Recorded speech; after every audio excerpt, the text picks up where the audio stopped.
कांदा उत्पादक शेतकऱ्यांना दिलासा देण्यासाठी यावर्षी सुद्धा केंद्र सरकारच्या वतीने किंमत स्थिरीकरण निधी अंतर्गत नाफेड एनसीसीएफ मार्फत 2 लाख मेट्रिक टन कांदा खरेदीची जी तर ती घोषणा करण्यात आलेली होती. त्यानुसार कांदा खरेदी सुद्धा झाली. मात्र अल्प प्रतिसाद मिळत असल्याने थेट बाजार समितीतून कांदा खरेदी करा असे निर्देश जिल्हाधिकाऱ्यांनी दिलेले होते.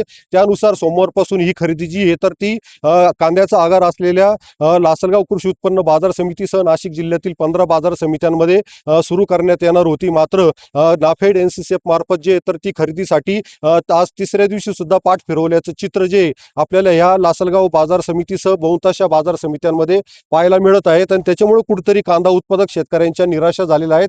कारण की आज लासलगाव बाजार समितीमध्ये साधारण 800 ते 900 वाहनातून कांदा या ठिकाणी विक्रीसाठी आणलेला होता.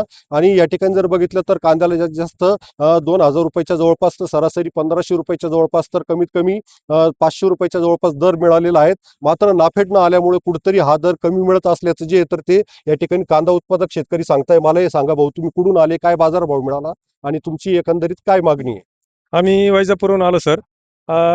आमची मागणी आहे सरकारला. आम्ही कांदा पिकवतो, आम्हाला 70 ते 80 हजार रुपये खर्च येतो. तर आमची एकच मागणी आहे, आमचा खर्च तरी सुटला पाहिजे असं आमचं आहे. जाऊ द्या आमचे पोरं सोरायला, नाही तर मग कमीत कमी आम्हाला 2,500 रुपये भाव द्यावा सरकारनं.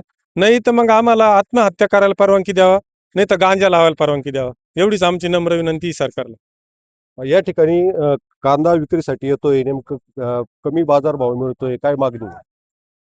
सरकारकडे माझी एकच मागणी आहे. कारण की त्यांनी फक्त आत्ता मागं मीडियावर बघितलं की जिल्हाधिकारी आणि सगळे नाफेडचे अधिकारी आणि मंत्री यांना सांगितलं की तात्काळ जाऊन आणि बाजार समितीमध्ये शेतकऱ्यांचा माल खरेदी करा. पण त्या अधिकाऱ्यांनीच यांना केराची टोपली दाखवली आहे.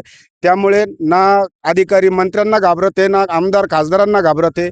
आणि आज आमची अशी परिस्थिती आहे की हे आमचे मुलं आज निकाल लागलेले, यांचे ॲडमिशन आहे. त्याच्यानंतर आज पाऊस तोंडावर आलेला आहे. आम्हाला बियाणं घ्यायचं आहे, तारी बांधायची आहे, खतं घ्यायचे, याच्यासाठी पैसे नाही. आणि आम्ही सोमवारच्या भरोश्यावरती फक्त मार्केटला आलो. आणि आजही एकही नाफेडचा अधिकारी किंवा नाफेडचा कर्मचारी आमचे माल घ्यायला तयार नाही.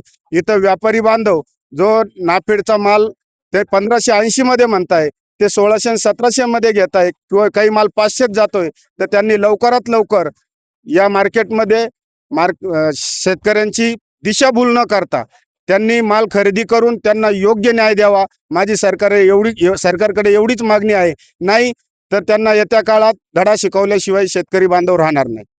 या ठिकाणी एक वैजापूरवरनं त्याच्या वडिलांसोबत लहान शेतकरी आलेला आहे. मला हे सांग बेटा, तू या ठिकाणी आला आहे तर किती वाजता आला आणि काय तुझी अपेक्षा आहे? मी वैजापूरहून आलोय आणि आम्हाला कांद्याला भाव भेटत नाही. आम्ही रात्री इथं 8 वाजता आलेलो आहे. आणि कांदे सरकारला एवढीच विनंती आहे का कांदे 2000-2500 पर्यंत करावे. आणि सरकारने एवढंच करावं का फक्त आम्ही सरकारला मग मतदानाच्या वेळेस मतदान देणार नाही. आणि मग सरकारला एवढीच विनंती आहे का भाव कांद्याचे वाढवा.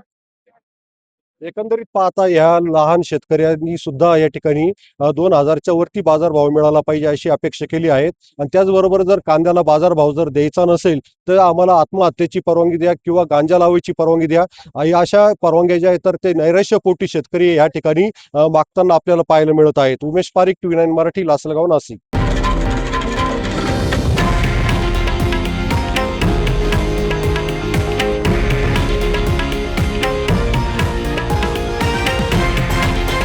हे आहे देशातील नंबर 1 न्यूज नेटवर्क आणि आपण पाहत आहात TV9 मराठी, एकमेव.